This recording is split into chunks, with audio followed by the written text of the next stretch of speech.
podía ser peor, podía ser peor. Ahora estamos bajando al mirador que hay 20 metros más abajo. Allí, el de arriba, y otro aquí, el segundo abajo.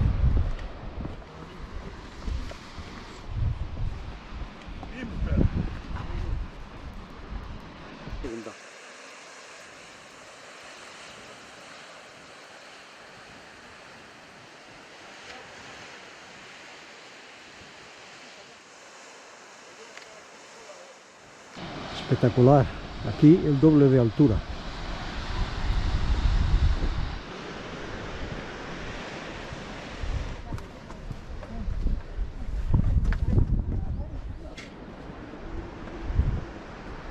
Aquí vemos aguas río abajo. ¡Ah, qué vistas! Todo naturaleza.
La zona alta de la cascada.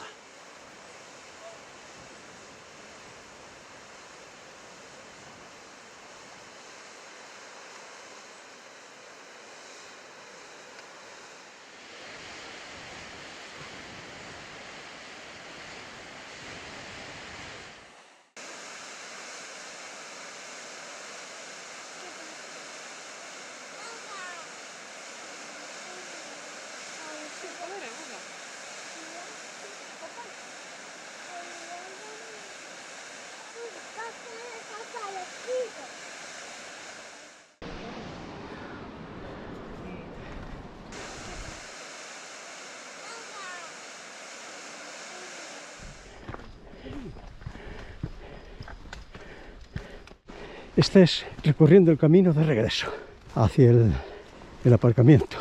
Para los que quieran dejar el coche, vengan en coche y vienen andando.